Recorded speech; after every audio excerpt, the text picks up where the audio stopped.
Ahora. Ok. ¿Qué? ¿Sí?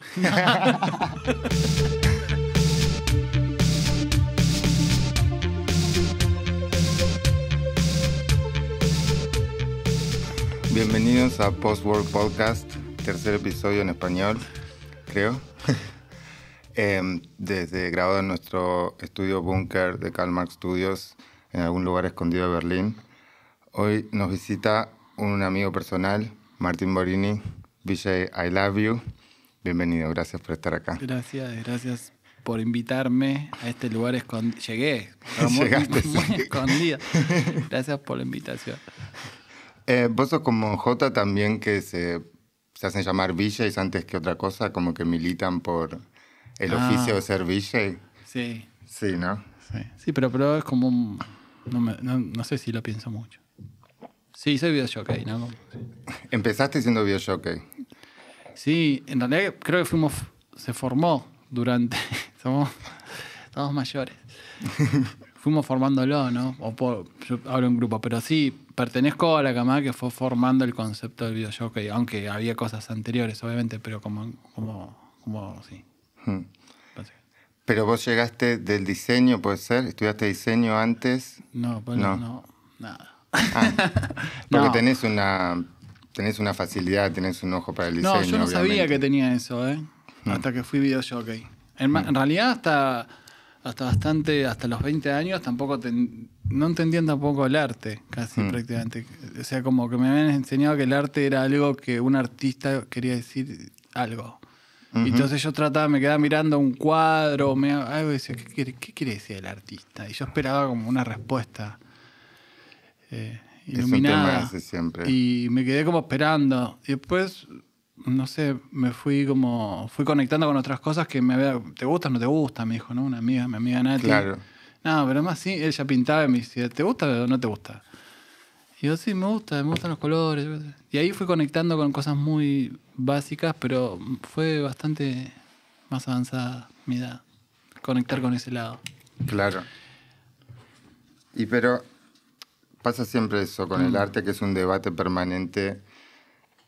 Si tiene que ser algo o no tiene que ser nada, de dónde se genera el valor. Claro. Y muchas veces no hay un valor objetivo que uno desde la mirada pueda decir, eso tiene tal valor artístico, eso no. Siempre es un debate y hay formas de generar valor sobre eso que no pasan por... A mí hay algo de eso que me sigue gustando, es que tengo un pie afuera sobre el debate sobre el arte.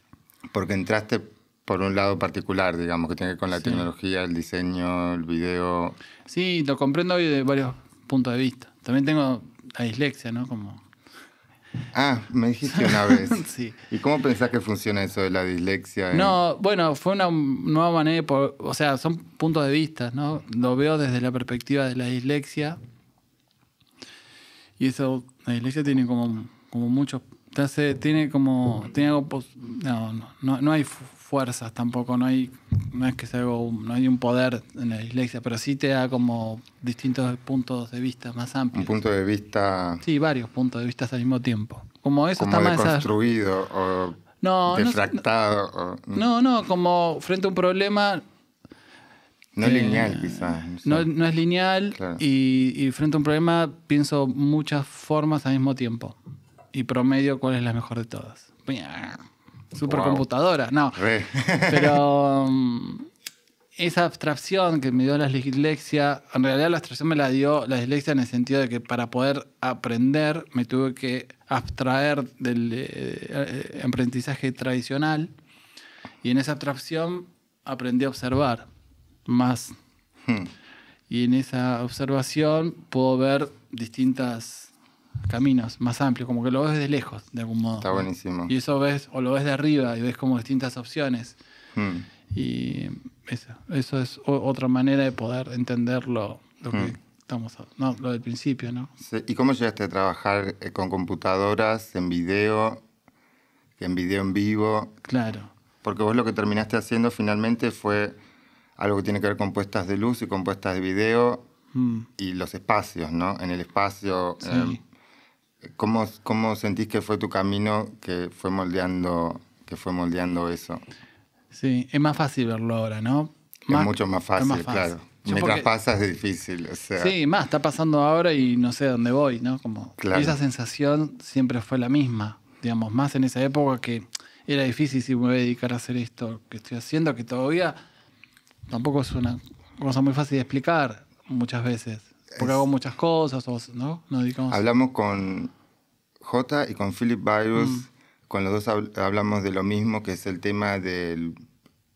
puede ser el video en muchas áreas, pero sobre todo el video en vivo, en relación a un evento, a una fiesta, o el tema del VJ, del rol del VJ. Es algo que es como un fantasma, digamos. Es algo que nunca se termina de consolidar. Hay momentos que se hace muy popular. Al principio del 2000 yo pensaba que iba a ser igual de importante que el DJ, por ejemplo. Muchos estaban convencidos de eso. Y finalmente es un camino un poco sinuoso, digo. Nunca se termina de cristalizar de una manera o de otra. Ahora quizás es más normal que los que hacían eso hayan pasado a hacer instalaciones o obras multimediales de otro orden, o usando otras tecnologías quizás, ¿no? Sí. Sí, sí, en realidad también somos punta de lanza, ¿no? Como somos como la primera línea donde probamos cosas, también, en vivo.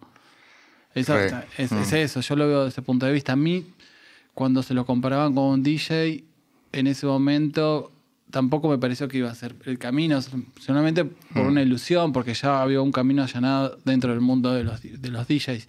Yo nunca me imaginé que eso... No me lo imaginaba así, porque, no sé, porque me siento mucho más técnico que artista en ese sentido. Eso es interesante porque vos manejás de alguna manera la materialidad que tiene que ver todo lo que hace a instalar una obra audiovisual, lo cual te pone en un lugar diferente de aquel que simplemente piensa el contenido y no la técnica de cómo eso va a ser resuelto, ¿no es cierto? Sí, pasa que yo llego al contenido. Pasa que no llego del modo como quizás se cree que se tiene que llegar, ¿no? Eso, yo llego por el hacer, llego por la investigación. En el hacer sobre todo, yo soy, no sé, me considero más un hacedor sobre todas las cosas. Y en eso el contenido, a veces en el mundo más tradicional, en el hacer, la contundencia del mensaje pierde valor en el hacer, porque el hacer está por arriba del mensaje, digamos. Sí, el medio es el mensaje, digamos. Claro, y yo creo que el mensaje hay muchas maneras de enviarlo hoy en día. O sea, te quiero decir, vivimos un tiempo de la humanidad donde, yo qué sé, es la introducción, el nudo y el desenlace.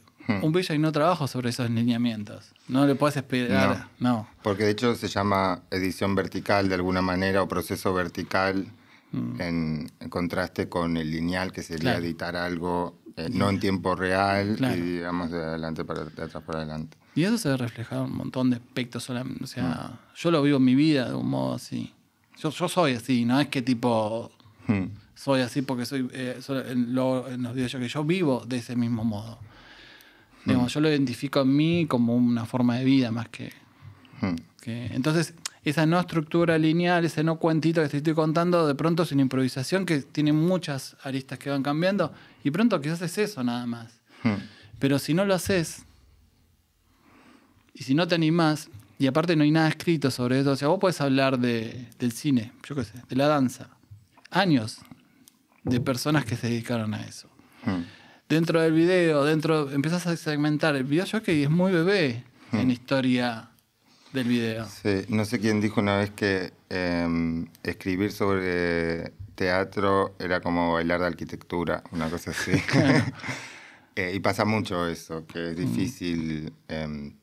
Se puede pensar, digamos, de lo conceptual y te puedes quedar mucho en eso. Y a la hora de bajarlo a algo concreto... cuesta mucho justamente porque no se tiene ese control de la materialidad de lo que hace a ese objeto y aparte, funcionar. Ser videojockey tampoco me corresponde escribir sobre eso por ser videojockey. Exacto. No, a mí me corresponde... O sea, yo identifico que lo que me correspondió hacer es ir para adelante. Aparte porque veníamos de un montón de cosas, no solamente de ese videojockey. Había una crisis en Argentina, post-2001, somos una generación que salió de eso. Entonces... Quiero corregir, la cita era escribir sobre música es como bailar de arquitectura. Ah, No me acuerdo quién le dijo, pero habla justamente de esa imposibilidad, claro. digamos, lo que vos estás hablando. Mm, A veces se espera que uno sea teórico, académico, a la vez que técnico, a la vez que estar haciéndolo. Claro. Y como decíamos al principio, es muy difícil. Yo Sí. cuando hice cosas similares fue hace mucho tiempo y la verdad es que no tenía las herramientas para pensarlo, por ejemplo, Claro, bueno. mientras lo hacía. No, es que menos siendo videojockey, de clubs o de festivales. Y nos pasaba mucho, ¿o no te acordás cuando nos pasaban que nos pedían en los festivales que vayamos y mostremos el material? Y se usaba en esa época. Y a mí me pasaba Sí. mucho que improvisaba. Entonces yo, ¿qué crees que te improviso? Claro, Después, por suerte, fueron confiando y en un momento ya fue, no, nunca más me pidieron. Me llamaban porque justamente hacía eso, ¿no? Como que no se confiaban en eso. O sea, y esas son las cosas buenas que me han pasado. Pudieron confiar en ese mecanismo. Pasa que anterior a eso, yo qué sé, quizás los mecanismos de poder confiar en alguien, bueno, a ver, mostrame el video que vas a poner. Porque venían Claro. heredados de otro mundo. claro, pero cuando lo que querés mostrar es cómo va a ser una puesta de luces, de un lugar gigante, Sí, tridimensional. bueno, fue evolucionando, eso vino después. Claro. Eso vino después, por lo menos en mi carrera, en mi trabajo. Eso vino después.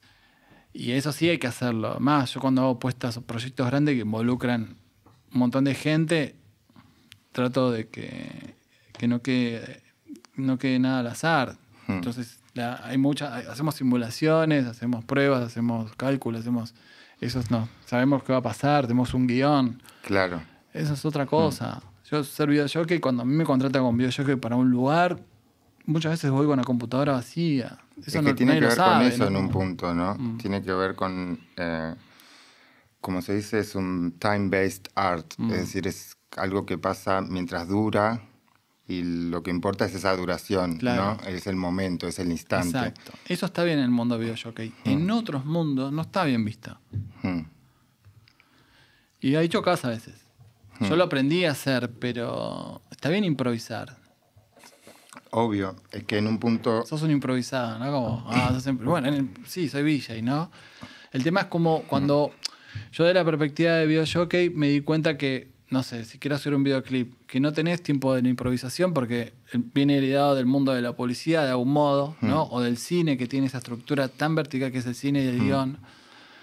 Yo no puedo hacer videoclip cuando me llaman. ¿Me haces un videoclip? Sí, pero yo lo hago tipo a mi modo porque no podría armar esa estructura. Claro. De hecho, nosotros hace poco también se nos ocurrió la genial idea de que una forma de hacer videoclips que nos divierta hacerlos era hacerlos con herramientas de video en vivo, por Claro.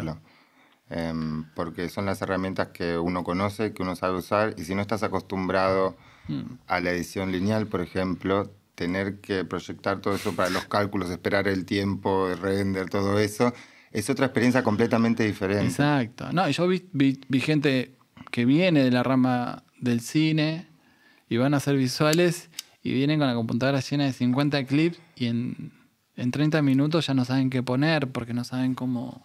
Y además la tarjeta, además el CPU. No, explotado. Una carreta. Entonces es como... Eso no te garantiza nada. El video es muy amplio. Hoy en día, viste, te dedicas al video, decís, me dedico al video y piensas que estás filmando una película y no, un montón de líneas. Hay muchos submundos. Pero este hacer técnico te llevó igualmente a estudiar o a investigar teoría, digamos. Por ver, ejemplo, sí. Cosas que tienen que ver con la luz. Bueno, sí. Sí. Pero eso fue... Yo en los últimos años, cuando empecé a viajar más, en los últimos 6 años, 7 años, empecé a irme bastante a Argentina y empecé a encontrar momentos para encontrarme. Y uno cuando está afuera se observa de la lejanía su vida. Uno no es que solamente viaja a conocer nuevos lugares, sino que viaja para volver a encontrar, a verse desde... Es muy loco ese efecto Sí. secundario de viajar. Sí. Y a mí me interesó mucho eso. Entonces hice como una especie de, mirá, esto tiene que ver con esto y esto y lo otro. Entonces, estudiar para mí en realidad fue como revisar lo que estoy haciendo. El hacer. Ujú. Eso, en realidad hice eso. Y cuando revisé, me encontré que había un montón de cosas en común. Y en eso estaba este híbrido de soy videojockey, pero también trabajé mucho el híbrido de la iluminación controlada por video. Ahí encontraste un objeto de trabajo, digamos, Exacto. un objeto de estudio a nivel Eso sí. artístico, digamos. Sí, a mí me cuesta siempre lo artístico. Fue más Claro. como... Sí, Pero, o sea, es una lectura. obvio. Sí. Que ahí encontraste algo que te permitía con autenticidad trabajarlo desde múltiples maneras, no solo de la resolución de una cuestión técnica, sino desde un lugar que era una investigación, era una experimentación, Claro. digamos, filosófica y teórica a la vez, porque estabas investigando. Después, No, ya sé, pero digo, estoy haciendo una... sí, estás yendo y viendo de Sí. 15 años. Sí, Ok, pero que me resulta muy interesante Claro. justamente cómo se puede llegar de diferentes lugares y igualmente encontrar, ¿no es Sí, cierto? bueno, primero pensar que los procesos esos no son de un mes a otro. Claro. No. Segundo, no son planeados. Porque yo no sabía que iba a estar haciendo. No sabía que iba a estar acá dándote una nota a vos hablando sobre esto. Nunca me lo imaginé. Yo hasta hace un mes tampoco me imaginaba que iba a estar de este lado del micrófono Bueno, o de la cámara. esa cintura, o en una crisis como la que estamos viendo con esta pandemia, también nos da como más margen. O sea, y parte de ser argentino, vivir crisis. O sea, hay un montón de características que también definen a hacer videojockey. La creatividad nos ayuda a salir de esas crisis que tienen los sistemas más conservadores, digamos. Sí. ¿Entendés? O más tradicionales. A los argentinos nos gusta decir como que tenemos ya una navaja suiza, como Sí. se dice, a nivel de soportar, sobrevivir crisis. Sí. Puede tener que ver con la psique esta autorreferenciada de la Argentina, que tiene mucho de eso, pero dado que sí tenemos una serie una historia de serie de crisis casi ininterrumpidas, obviamente algo de eso habrá. Y en este momento estamos a nivel mundial en ese, Claro. en ese estado, por lo menos en ese sentimiento, ¿no? El postmundo se trata un poco de eso, digamos, es algo que vivimos en un punto de hace muchas décadas, que ahora confluyen un montón de cosas para mí, incluso a nivel... Pero también lo comprendo. O sea, a mí lo que me pasa con respecto a las crisis, yo comprendo ahora que nosotros... Yo lo de nosotros porque fuimos una generación, no éramos muchos, no éramos más de 10 personas que salimos de hacer videojockeys en ese momento, que teníamos que ver, que estábamos afectados por una crisis. En ese momento igual nosotros no nos dábamos cuenta que éramos producto también, nuestro ímpetu de salir adelante tiene que ver con eso. Yo lo entiendo ahora. Por ejemplo, después de empezar a viajar, a observarme, es ese pensamiento de que, en realidad lo que me pasaba a mí tiene que ver con esto. Como que la crisis te movió a un lugar que pudiste ver las cosas en algún sentido diferentes y te abrió una ventana. Sí, o no tenés muchas opciones, ¿no? Claro. Y vos querés hacer lo que a vos te gustaría hacer, que tampoco sabíamos bien qué queríamos hacer, pero yo creo que a mí en particular se me basa en otra cosa diferente, que no es lo que yo quería hacer, sino que yo sentí que me daban cabida ahí. Y yo logré un lugar de confianza. Cuando vos nacés con dislexia, bueno, nacés en un entorno donde todo lo que te rodea te hace sentir que no vales para nada. Entiendo. Entonces, para mí se basa ahí en las cosas. Es muy personal. Entonces, cuando yo encontré un lugar donde sentí que estaban confiando en mí, para mí era el mejor dinero que me podían pagar. Claro. Después aprendí a que también tenía que cobrar por eso. Lo tuve que aprender. Pero cuando me fascinaba que me den cabida a invitarme a hacer algo, porque confiaban en mí, era increíble. Y como vos decís, me sigue pasando igual. Claro. Y como vos decís, el poner por delante el hacer te permitió justamente tener tu recorrido propio, pero un recorrido en el cual fuiste aprendiendo y fuiste llegando a lugares con una especie de evolución. Como vos decís, mirando para atrás es más fácil de verlo. Pero sí, yo tengo un cuentito siempre igual de toda mi vida. ¿Cómo es el cuentito? A ver. No, re largo. El que me conoce ya sabe cómo lo interno, pero porque yo aprendo por asimilación también, entonces es como que ese cuentito... Como una ameba. Vos me contás algo y en mi cuenta aparece esa fábula, ¿entendés? Entonces, porque yo asimilo, si no, no te entiendo. Y hago empatía, que es Sos otra. empático. Sí, es una característica también de la dislexia. De la neurosis también. Entonces es como. Nada, ¿cuál era tu pregunta? Estoy citando. Nada, estamos hablando del camino, de que cómo empezaste con esta mirada que vos decís particular, Sí. y a partir de una crisis en un lugar donde es muy difícil conseguir cosas, Hay sobre muchos todo inputs en realidad tecnológicas. hoy en día para mí sobre eso. Claro, pero lo interesante de ese inicio, de alguna manera, es que justamente acceder a la tecnología necesaria para hacer eso tan específico que a vos te interesaba hacer, era como una tarea de Sísifos, como se dice acá. Es decir, era justo agarrar lo más difícil, ¿no? Y ahí hay historias interesantes que salen de esos inicios, ¿no? Porque después uno... Claro, pero vos imagínate. Yo no terminé como casi de estudiar el secundario, no terminé porque... Y lo que quería hacer no se enseñaba en ningún lugar. Tampoco yo entendía, yo me llevaba muy bien con las computadoras. Cuando pude tener la posibilidad de tener una computadora fue acercándome, no sé, trabajé con mi viejo en adolescencia y vi que había una computadora ahí y bueno, ahí aprendí. Básicamente algunas cosas, había hecho otras cosas antes, bueno. Y cuando frente a esa generación, que eran mis padres o gente más grande que yo, no podían manejar eso y yo me sentaba y lo manejaba, de que no confíen en vos, a que empiezan a confiar en vos, es todo, digamos. Eso fue el primer lugar donde yo dije, yo acá tengo un lugar de confianza y yo puedo, yo merezco. Digo, ahí empezó, merezco vino después, pero yo puedo. Yo puedo pertenecer a esta sociedad de algún modo. Era a eso. muchos las computadoras nos dieron, Exacto. nos posibilitaron un sentido de relación con el mundo que Al de otra mismo tiempo manera... dejó gente afuera. Eso mismo. Exacto. Que fue mi papá o otra gente, ¿no? Lo dejó fuera de un sistema. También yo soy más consciente ahora de eso, ¿no? Como habrá sido muy difícil. Y esos pequeños ciclos siguen sucediendo de algún modo, porque nos sigue pasando a nosotros que nos salen nuevas cosas todo el tiempo y de algún modo hay cosas que yo acepto aprender y otras cosas que ya sé que nunca voy a aprender. Ya. Porque no me da. Y uno aprende a calcular también, cuando pasa el tiempo aprende a calcular también un poco más realistamente. Que todo no se puede, por ejemplo. Exacto. Que los recursos son limitados, sí. Que uno tiene que focalizar, que tiene que basarse en todo lo que aprendió y en toda la experiencia justamente para ser lo más efectivo posible. Claro, yo creo que ese es el segundo O sea, el primero fue darme cuenta de eso. El segundo vino después casi de 10 años, decir, yo todo esto no... Yo también hasta acá llegué con ciertas cosas. Y fue como, ¿cómo aprendo yo a convivir o con grupos de personas que tengan más capacidades que yo y a su vez poder armar equipos y a su vez no ser una empresa y ser, no sé, trabajar el cooperativismo dentro de eso. ¿Cómo es eso?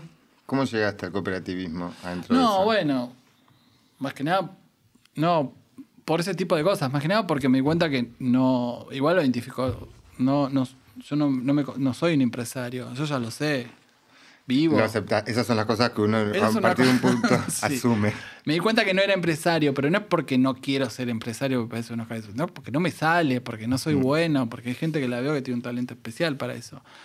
Y también porque tampoco, no sé, no es mi...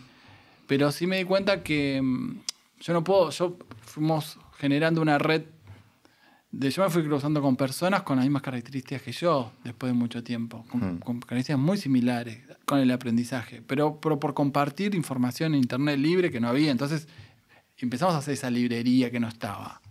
¿Cuál era la librería? Y no, te quiero decir, si vos querías hacer una pantalla panorámica en ese momento, no entrabas a YouTube, no estaba. No estaba esa información. No estaba esa información. Entonces, hay cosas que la empecé a descubrir, como controlar pixel LED, hacer control de LED con video. No existía, yo no es que entré a Google y dije, a ver cómo hago. No existía. ¿Cómo hiciste sin entrar a Google? Entonces, no, bueno, eran necesidades básicas. Claro.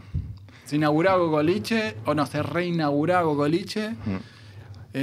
Cristian Dion, madrina, VJ. Cocoliche es un club de tecno de Buenos Aires para el cual vos diseñaste un sistema icónico, puedo decir, legendario, de luces LED que se manejaban todas en realidad con video. Claro, se villaban luces. Ese es un Claro, se concepto. hacía visuales con luces, con un programa de VJ además. Sí, con un software muy básico.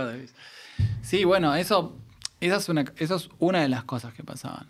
Entonces, la necesidad básica, uno era yo quería controlar luces. Dos, los iluminadores no conocía y los que conocían venían de una camada donde no contaban como, ¿vos qué estudiaste? Y yo no estudié nada, no servís para nada, no te voy a contar mis secretos.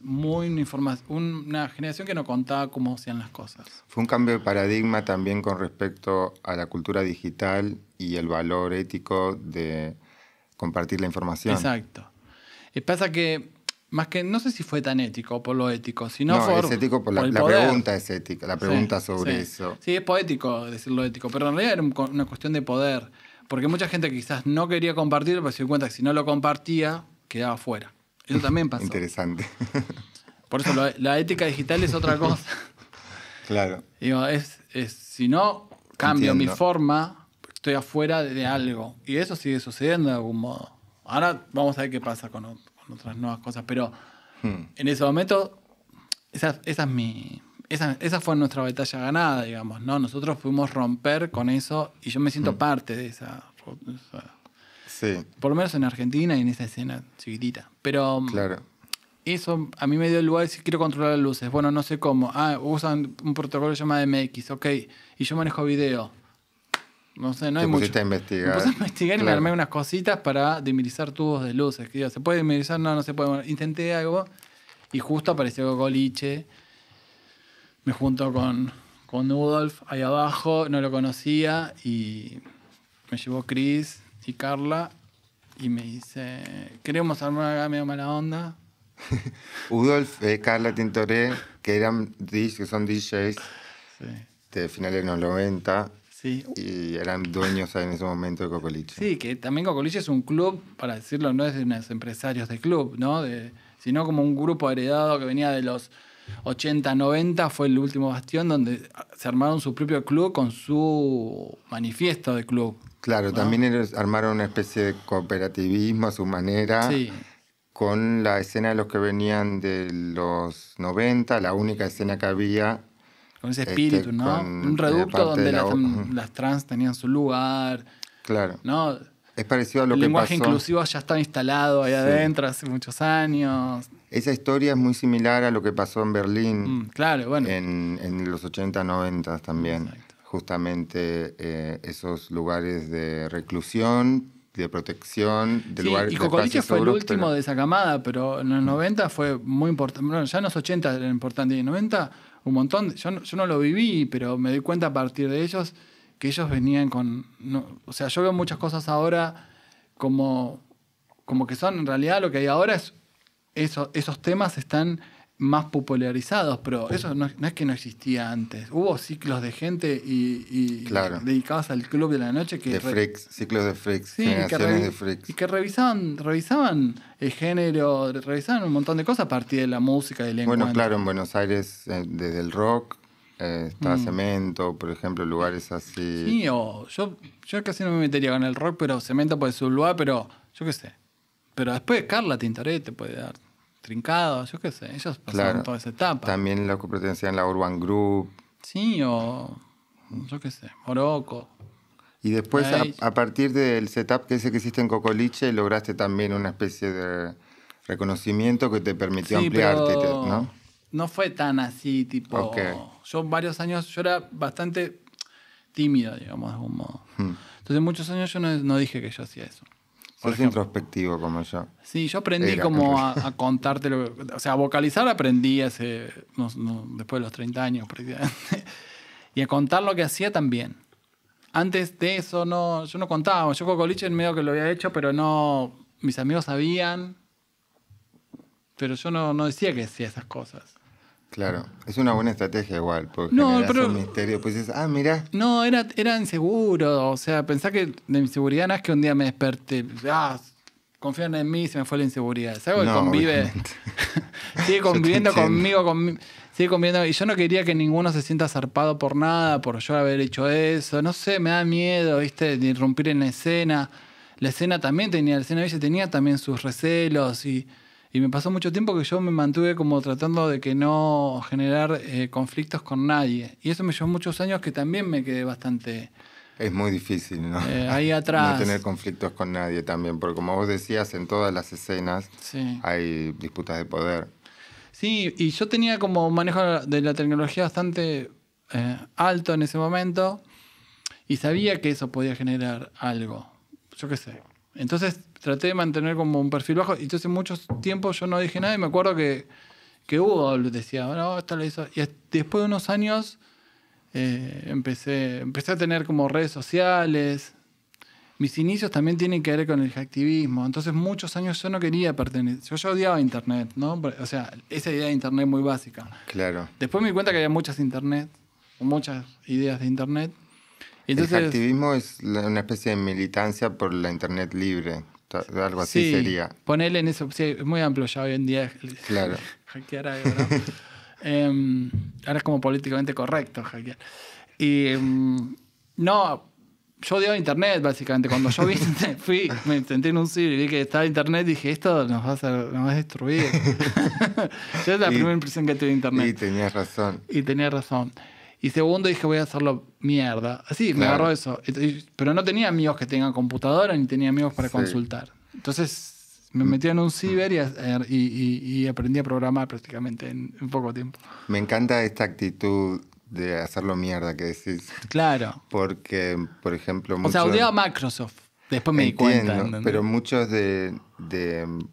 por ejemplo, el glitch art, la teoría del glitch art o el manifiesto del glitch art dice algo así como, es una especie de postfuturismo de alguna manera, porque tiene que ver con romperlo para evidenciar, digamos, el tejido de su construcción crudo, Claro. y a la vez volver de ese error, volver de esa destrucción, a la vez un objeto estético de belleza, ¿no es cierto? Sí. Y a mí me gusta mucho particularmente visualmente el Latamosh, por ejemplo, a nivel de resultado estético, Claro. pues justamente me parece que expone algo a partir de sacar una parte para que se caiga otra parte de lo que No, y sostiene. aparte tiene algo que tiene que ver con nuestra generación. Vos antes de la era digital no podés hablar de la Tamosh, por ejemplo. Porque no existía. Porque era todo, digamos... Es decir, la Tamosh tiene que ver con un código especial y con información digital. Claro. Esos conceptos son propios de nuestra generación y van a ser así de acá. Y eso tiene que ver con nuestra... Sí, lo empezamos a ver recién cuando empezamos a streamear videos. Claro, bueno, en realidad tampoco nadie tiene derecho sobre el Datamosh. Claro, Datamosh es romper digitalmente la información de un video o sacarle cierta parte que tiene la información de cómo el video está Cuando armado. vos editas en un MPEG, cuando cortas un video al otro, el primer fotograma de ese MPEG tiene una información guardada. Cuando hay un programita en particular, le puedes sacar esa información y entonces el salto que hace se hace toda una rotura. Eso a veces pasa con las transmisiones, no lee esa información y más. Alguien lo comprendió y después alguien le puso después a Tamosh. El nombre vino... y después hubo unos bardos sobre, no, lo creé yo soy el capo de esto. No, bueno, Claro. no, es propio de una era digital, que es lo lindo de Datamosh. Claro. Y eso tiene ecos en nuestros... Para mí, yo hoy en día lo comprendo con la cultura, con las crisis, yo lo uso por una decisión también crítica, digamos, ¿no? ¿En qué sentido crítica? Y que creo que somos parte de un Datamosh cultural. Es imposible estar afuera, decís vos. Sí, yo si vos no adquirís el error como parte del acierto, estás fuera. Sí. No podés. ¿Cómo vas a convivir con este mundo tan Yo pensaba, hackeado, tan roto en un mundo? ¿no? Claro. Yo pensaba, también por el advenimiento de Internet, lo que vos decías, ¿no? Y la masificación del consumo cultural de materiales audiovisuales, por lo menos a partir de eso. En países como Argentina, donde la gente al principio no tenía plata para pagar productos digitales, a veces no habían los sistemas también armados, durante muchos años, casi la mayoría de las personas veían lo que podían ver en una resolución tan baja que de alguna manera nos acostumbramos a ver los píxeles en las imágenes de una película, por ejemplo, lo que sea. Y eso para mí es muy loco, porque son formas en las cuales también se naturaliza una estética, Sí, ¿entendés? pero Que en realidad no estaba es como ver pensada para ser el final del producto, ¿entendés? vos mirás las teles antiguas o cuando éramos chicos y también nos imaginamos, y yo tengo en realidad mi imaginario es una resolución HD de lo que miramos en la tele, Mm, pero no era un HD. Ahora lo claro, ves y decís, che, qué mal que se ve, ¿no? claro. Bueno, yo crecí con la tele de tubos catódicos y VHS y ese tipo de error, por ejemplo, analógico, está relacionado con algo muy emocional, muy nostálgico Claro. de mi infancia, obviamente. Es imposible deshacer esa relación cuando ya está hecha. Y creo que lo mismo pasa con con las características que tiene la imagen digital o las características que tiene su error, ¿no es cierto? Sí. Cuando lo rompes, digamos, que es lo que pasa. Y bueno, eso. Bueno, y con un momento me he obsesionado como hacer una línea de tiempo con el tema de los efectos, ¿no? Entonces el Datamosh se ubica en una época. El Super 8 para muchos en un momento era un efecto, porque venía en el Arcaos, ¿no? Claro, uy, el arcade nunca lo... Por principios nunca quise usarlo. Bueno, Tenía entonces... el túnel seteado en el Túnel. Bueno, son efectos. Pero claro, yo me imaginaba, digo, hay personas que deben pensar que el Super 8 es un efecto. Ahora, si vos agarras la línea de Claro. tiempo atrás, lo que es un Super 8, te vas a dar cuenta que nada, es un montón de cosas. ¿Entendés por qué? Claro. Claro, y entonces todos los efectos tienen su historia y un tiempo. Y tienen que ver con la característica de ese momento. Y vos llegaste histórico. a investigar un poco sobre eso también, ¿no? De Sí. dónde venía el origen de los efectos que vos usabas en Sí, video, algunos por sí, ejemplo. algunos así. Por eso determino usar algunos que tienen que ver conmigo en un momento, pero no conmigo en lo personal, sino en un momento, sí, en historia de Argentina, por ejemplo, ¿entendés? Entonces tengo que ver con ese error, con esa salida, con esos hallazgos dentro del error. Y ahí... Yo me siento parte de un sistema de educación que yo era el error del sistema de educación. Y si yo no me valoro dentro del error. Sí, es por lo cual a muchos nos gusta el noise, me parece. Nos sentimos identificados con Sí. eso. La oveja negra se decía en otra época. Claro, pero no es todo blanco y negro de las cosas. Hay matices que se abren y hay matices en el medio de las cosas. Y yo, Claro. por eso yo sigo ser videojockey es parte de un sistema de error. ¿Por qué? Porque para el video, por ejemplo, para los artistas no somos artistas. Para los que son técnicos de video somos artistas. ¿Entendés? Están en el medio están en el medio de algo, pero el problema no es nuestro. El problema es de ellos que quieren. O sea, para el artista, no, o sea, yo veo mucho así y pasa mucho en Europa y pasa mucho en Argentina, que no, yo no soy VJ. A mí me pasa, Sí. por eso se lo pregunté a Jota también, me pasa eso de que siempre me dio un poco de pudor de ver desde una mirada sesgada un valor reducido justamente, Exacto. equiparándolo como cuando uno equipara un DJ y un productor, por ejemplo, ¿no es cierto? Claro. La diferencia entre un DJ y un productor que toca con instrumentos en vivo, no sé. Hay como un juicio de valor que en realidad subestima cada caso particular porque siempre es diferente. Muchos años de vivir subestimado y seguimos sintiendo subestimados. Sí. Yo me sigo sintiendo subestimado, más, y digo más en Berlín, y más en Europa subestimados con el rol de videojockey. Yo creo que eso en Argentina de un modo es súper positivo, porque la escena que vas a encontrar con el valor y con la seguridad con la que se maneja, en Europa no la vas a encontrar. Es diferente la historia del desarrollo del video en eventos, digamos. Pero te estoy hablando de la escena de videojockey y cómo representa. Si yo voy los artistas acá que son videojockey no se ponen en su currículum que son videojockey. Anda a preguntarle a cualquiera de estos DJs. Como yo. No se ponen que son videojockey porque está ligado como a otra cosa. Claro, es difícil de comunicar lo que quizás desde nuestra historia, lo que pasó en Buenos Aires, y Buenos Aires tenía otro tipo de relación. Pero es Buenos Aires. Yo pensé que el mundo estaba así. Buenos Aires es así. Bueno, Brasil también tiene eso. Latinoamérica tiene una resistencia sobre que... También me ha pasado que en Argentina, me ha pasado 2 o 3 y me dice, sos buen artista, ¿no? Y digo, bueno, sí, soy VJ. Y dice, no, vos sos más que un VJ. Claro, es lo que yo te decía del prejuicio, ¿no? Y yo digo, no, soy videojockey. Claro, bancátela. Y no bancátela, es mi laburo también. Además tiene que ver con la técnica, digamos, es muy difícil que la técnica te identifique tu cualidad de artista tampoco, ¿entendés? Sí, tengo sensibilidad porque tengo un montón de características que hicieron que esa sensibilidad esté más a flor de piel, que no son positivas muchas de esas características. La inestabilidad emocional es parte de esa característica. Yo no es que no tengo inestabilidad, tengo bastante.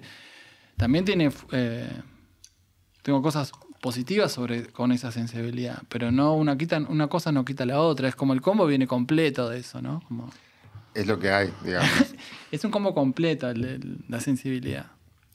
No es tipo, me llegó una cosa inmaculada y me iluminó. No, Sí. ni en pedo. Yo nunca sentí eso. Eso es católico para mí. Exacto. Católico. Y bancátela si flashás eso. No, Si claro. querés, aparte, digo, no. Si vos creés que las cosas son así, que el arte punto. y el arte tiene que ver con eso, y bancátela, ¿no? Yo, Pero mirá, lo No. hablábamos con Jota, mirá cómo ahora las galerías más comerciales le están viendo a sus artistas que hagan NFTs. Cuando el NFT no tiene nada en su origen. por eso te dije en un momento, es ahora hay que ver justamente qué pasa con todo esto, porque lo que viene ahora con toda esta movida es volver a la propiedad privada. Que es algo que nosotros como generaciones, por lo menos yo lo siento así, ganamos de romper con la propiedad privada.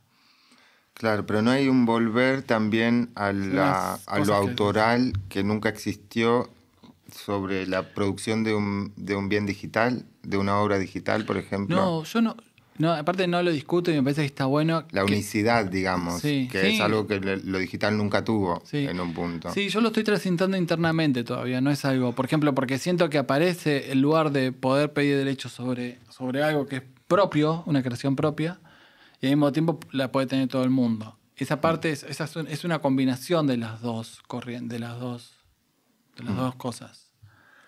Entonces eso sí me parece está bueno.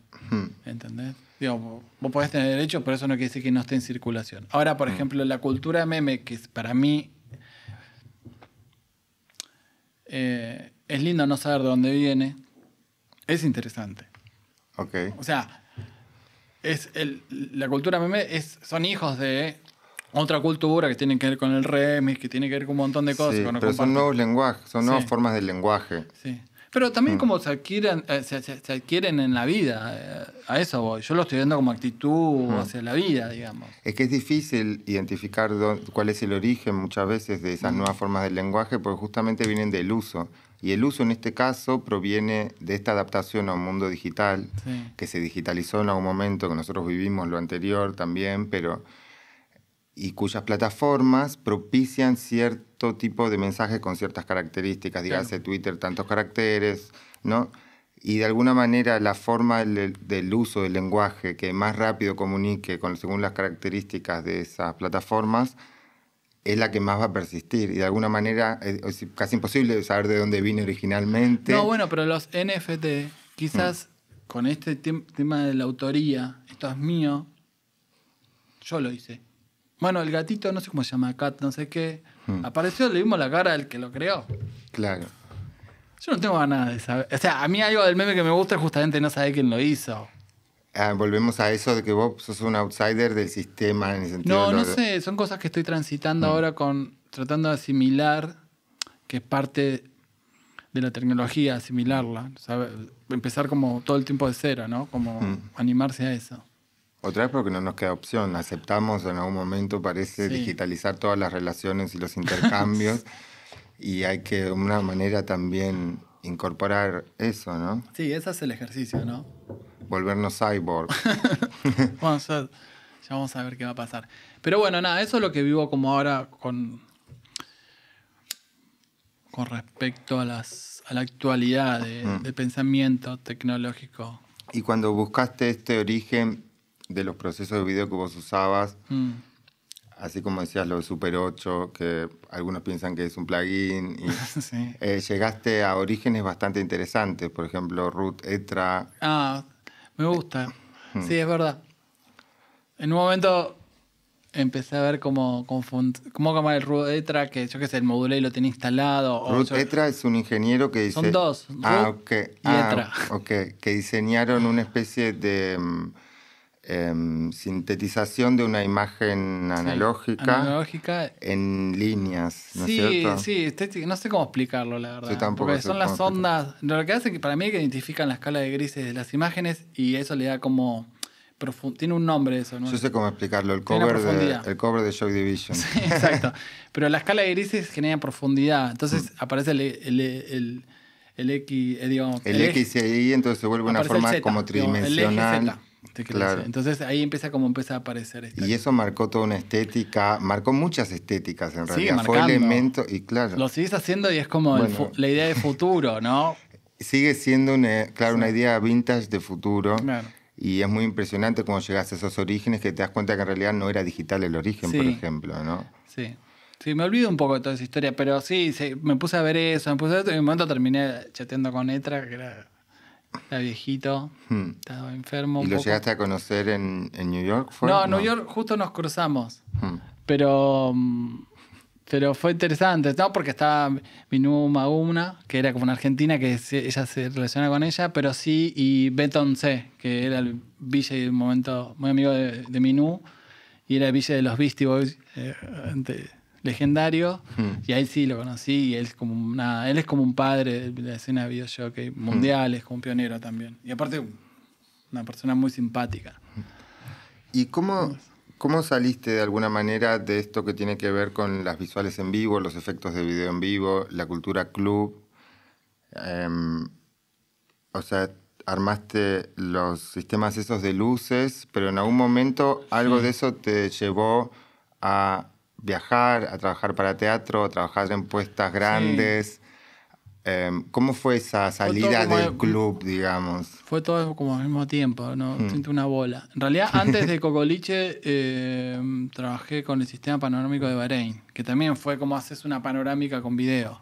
Que es otro club grande de Sí. Buenos Aires. Y querían hacer una panorámica de video y en su momento se hacían de otro modo y yo lo hice de otro modo que nadie se le hubiese ocurrido. Y dije, ¿pero cómo no se te ocurrió? Y tampoco tampoco lo googleé y eso fue también interesante.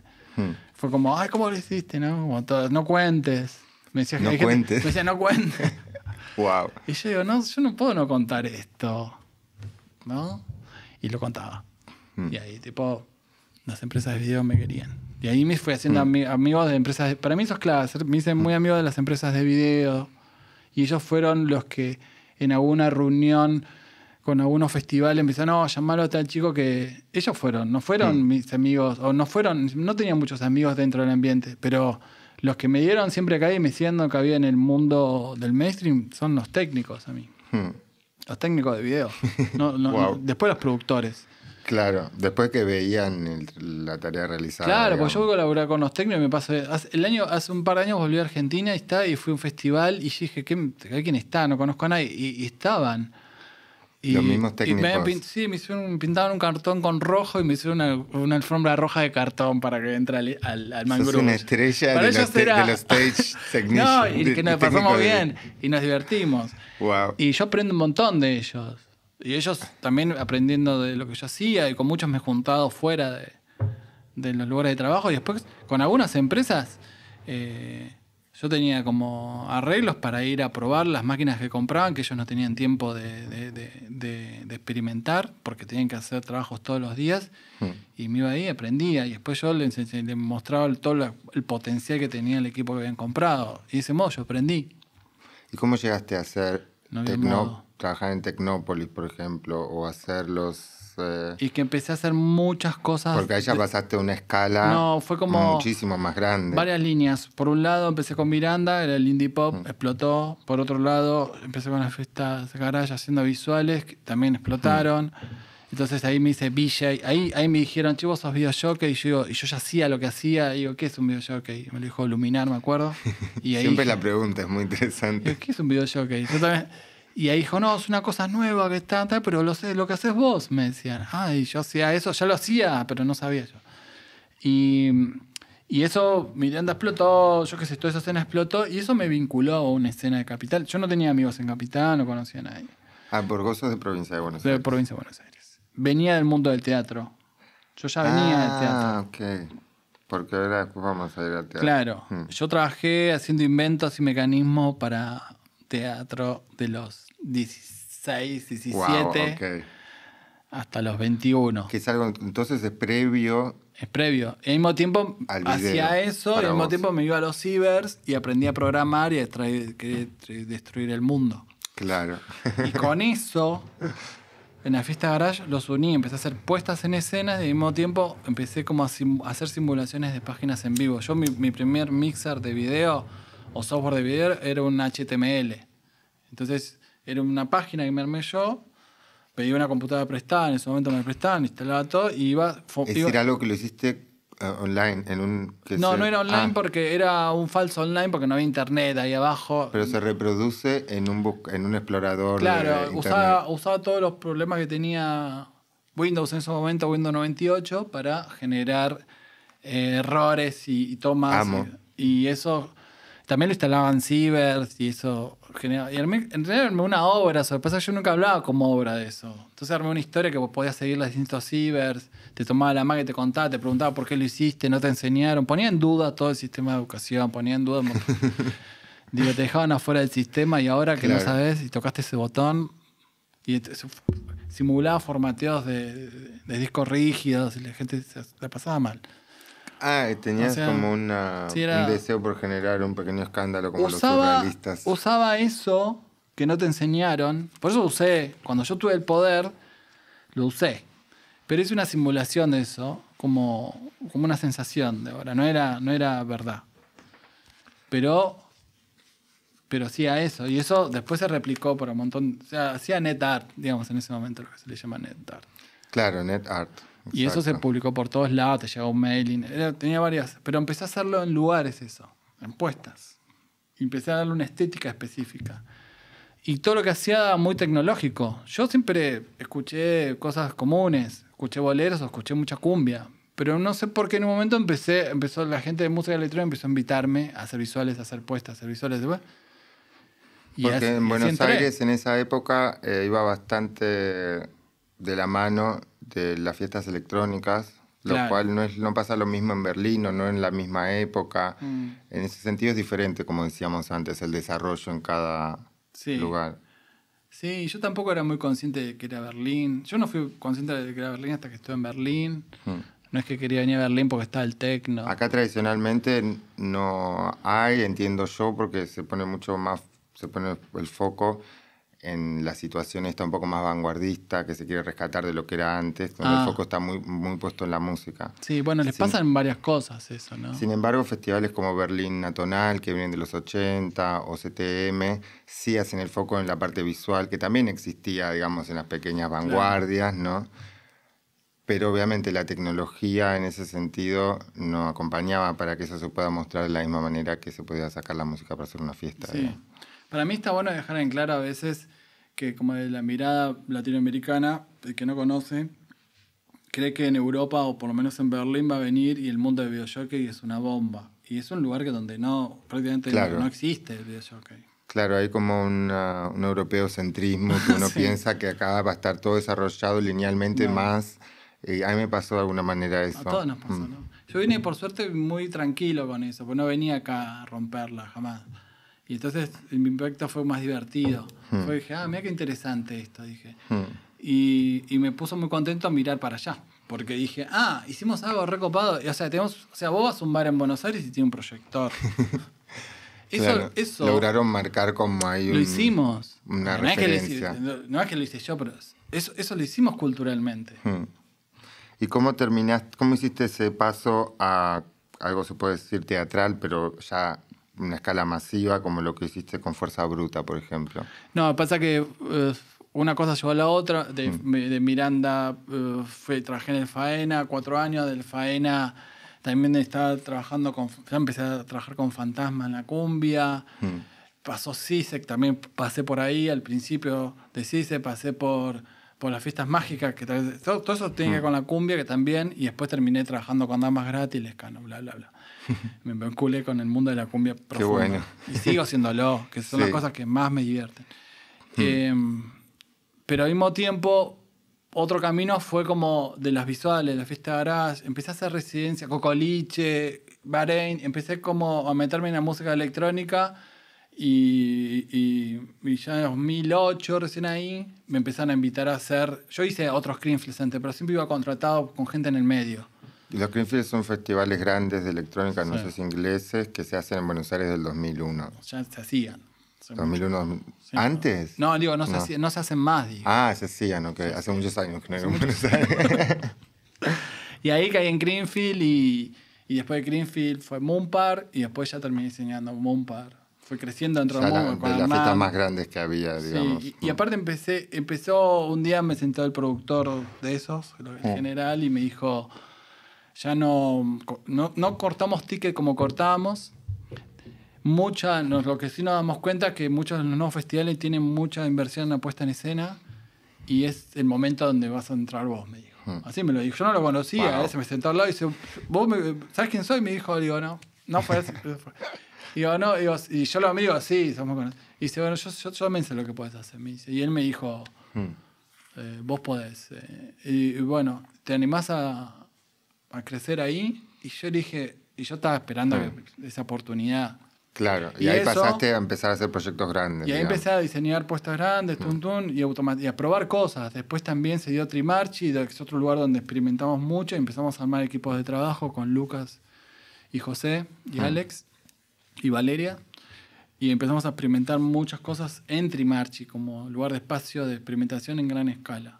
Trimarchi es un festival de media art que se hace De en diseño, diría. Diseño, ok. Que es Básicamente. en Mar del Plata. En Mar del Plata, que es como... es también bastante cooperativista, más un grupo, tiene un espíritu muy de amigos y creció mucho. Y entonces, eso se fue creciendo. Empezamos a identificar de estos grupos de encuentros que hacíamos clandestina Bucherner, yo empecé a recorrer mucha Argentina, empecé a ver gente que tenía muchas capacidades, pero que no tenían lugar para donde hacerlo, y nosotros hicimos darle un lugar a eso. Porque clandestina no surge de una poesía nuestra de ganas de encontrarnos, pero en realidad también surge porque el Estado no pudo contener a esa generación. El grupo, ese Claro. colaborativista, digamos, que se Sí, armó. fue un grupo, porque ahora fue mutando. Entonces, Clandestina Weekend Nerd. sí, nace porque todos nosotros no sabíamos dónde encontrarnos. Entonces, por suerte, hicimos un lugar donde poder canalizar eso. Eso refleja la ausencia del Estado sobre los sistemas de educación en ese Es momento. lo que hablabas antes, que es un síntoma de fallas que existen, digamos. Claro, de esa falla salen esas cosas. Entonces, por eso siempre aparece este juego. Entonces, de esos grupos que se trató de ser federal, bla, bla, bla, yo empecé a identificar, y eran uno de los más grandes, identificar cualidades de personas cualidades muy particulares y muy buenas. Y lo único que hicimos nosotros es que se sientan seguros, justamente lo que a mí me había pasado. Entonces hicimos que esas personas se sientan seguras. Trabajando en un proyecto grande. Sí, y pasaron a vivir con sus familias, a los 3 meses vivir solo y están en un mega... Era la NASA. Y a mí me pasó lo mismo. Además debe ser una satisfacción muy grande para vos haber tenido ese rol, digamos. No solo de vos poder Sí, hacer no algo... era muy consciente, ahora soy consciente. No, claro, pero está bueno que tomes conciencia de eso de alguna manera porque es un rol muy especial, porque no te involucra solo a vos llegando a un lugar, sino que involucra tener un impacto en la cultura, Sí. en la escena, Bueno, en la claro, vida real de eso los pasó. que... Básicamente, llegó a Plaza de Mayo, llegó a Fuerza Bruta. Fuerza bruta. Llegó a Fuerza Bruta por ese encadenamiento de situaciones que eran múltiples. Digamos, la cumbia, la electrónica, los grupos de nerds, el laboratorio ya estaba armado. Hoy en día yo sigo trabajando, yo no tengo un lugar de trabajo físico con ellos. Yo tengo que hacer algo, yo sé que hay 20 personas que van a querer colaborar con algo que estoy haciendo y probando con eso. Y siempre tratamos de pagar, siempre tuvimos que, o sea, no hubo pasantías, tratamos de, sí que aparece la pirámide porque uno está arriba, tiene responsabilidades, pero de mantenerlo lo más horizontal posible. Y ahí hicieron esas cosas grandes para el 25 de mayo. Claro, y eso primero dio lugar a Fuerza Bruta, que no sé cómo, o sea, siempre tuve suerte que todo el mundo me llame. Tipo, hola, soy Nicky Jane, quiero que trabajar con vos. Hola, soy Cris Morena. Estoy seguro que no es solo suerte. Siempre fue así. Estoy seguro que es producto de Hola, esta... somos Unidad Bicentenario. Claro, para el Bicentenario... No, yo ya había hecho Tecnópolis. Nosotros no trabajamos en el Bicentenario, eso fue otra característica. Nosotros no hicimos nada del Bicentenario. Quedamos bastante afuera porque hubo como... Nosotros veníamos haciendo un trabajo de campo muy por adentro. Hacíamos mapping, pero no se llamaba mapping. Hacíamos pixel LED, pero no se llamaba pixel LED, pero lo hacíamos. Después vino el nombre. Claro, entró la industria publicitaria. Y ahí apareció el nombre mapping. Ok, Ahí entró el pixel LED. entiendo. Y en Argentina pasó lo mismo. Las agencias de publicidad se metieron a hacer mapping. Y ahí aparece el Bicentenario. Nos monitorearon a todos nosotros y un par transaron y se fueron a trabajar con las empresas publicitarias. Y nosotros no quisimos. ¿Y cómo fue hasta ese Entonces momento? no trabajamos en el Bicentenario. Y después se pelearon todas esas personas y la unidad de Bicentenario nos vino a buscar. Ah, mira. Por eso te estoy contando esto. Entiendo. Y ahí nosotros pasamos por Tecnópolis y todo. Y ahí la unidad de Bicentenario, voy a un día a Tecnópolis y ponen un plano de la Plaza de Mayo arriba de la mesa. Yo pensé que querían hacer algo de Tecnópolis. Yo no quería hacer nada con Tecnópolis porque habría sido un bardo hacer todos esos montajes. Y fue una locura, fue increíble. Me gustó vivirlo, pero la verdad que fue Me imagino. fue como inmenso. de un día para otro apareció un parque. Además, la Plaza de Mayo, para el que no sea argentino, es donde está la Casa Rosada, es decir, la Casa Blanca de Argentina, que es rosada en Argentina. Y ahí pusieron un plano y yo no me había sentado, ¿viste? En la mesa. Y yo, ¿qué es eso? No, queremos que te involucres con esto, queremos que diseñes Plaza de Mayo, bla, bla. Y yo lo miro y digo, no, yo no puedo hacer esto, le digo. No es que tipo ya fue, no, yo me iba. Había tenido un percance en esos meses que me habían robado la computadora. Y te agarró un momento medio no tan confiado, digamos. No, y me agarró mucha angustia. Dije, no, ya fue. Me hago hippie, me he ido a Córdoba. Después me convencieron los Trimarchi, me fui a Mar del Plata a diseñar unas cosas y unos escenarios y llegué y bueno, ¿qué hacemos? Me decían. Y yo no tengo computadora. Y me acuerdo que diseñé el escenario en arena. Y se armó. Y bueno, yo puedo esto. Y lo diseñé en arena y se armó. Y ahí... ¿En la arena o en arena en el software? No, en la arena literal. En la arena de la playa, sí, digamos. Porque arena es un software de VJ. No, en la arena literal. Yo no tenía computadora. Yo no quería hacer nada. Y me convencí, venite para acá, te pagamos el pasaje, pum. Y fui, me estaba con los técnicos ahí. Y digo, no, ¿qué hacemos? No sé, bueno... Y bueno, estaba plata. Entonces, no tengo nada, no tengo con qué dibujar. No quiero nada, Y dije, bueno, tengo la arena acá. Y dibujé el escenario en la arena. Buenísimo, me encanta. Y los técnicos, y si le ponemos...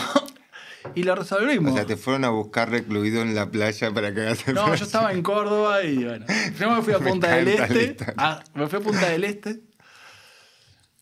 Y un amigo uruguayo ya en ese momento me dice, che, yo tengo un backup visual y no sé por qué tenía un backup y tengo 2 computadoras. Venite, era un amigo uruguayo. Bueno, me fui a Punta del Este con el otro, hicimos un Greenfield de ahí, mega festival, y de ahí me convencieron otros por Mar del Plata y armé otro escenario ahí, que lo dibujé en arena.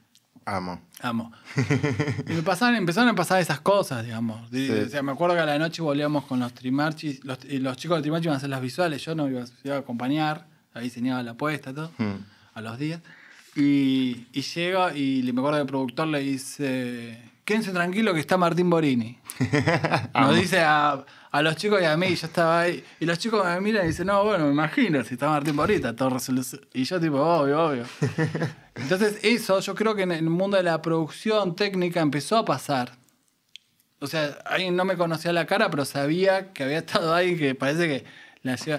Y yo eso lo empecé a notar de un modo no como de público también, ¿entendés?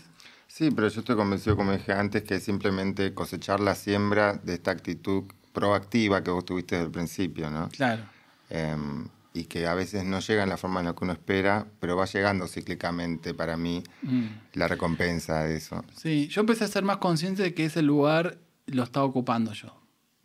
Yo no era consciente, lo empecé a ser más consciente cuando hice Panorámica con Willy, que alguien tenía que cambiar esa escena o que alguien tenía que asumir y yo esperaba que aparezca alguien. Yo era tímido hasta ese momento. Después de Panorámica, yo empecé a tener redes sociales, a mostrar mi trabajo. Panorámica fue una especie así como el primer festival focalizado en video en vivo que se hizo en el espacio Fundación Telefónica en Buenos Aires. Exacto. Que lo organizaste vos. Exacto. Y ahí yo asumí ese lugar.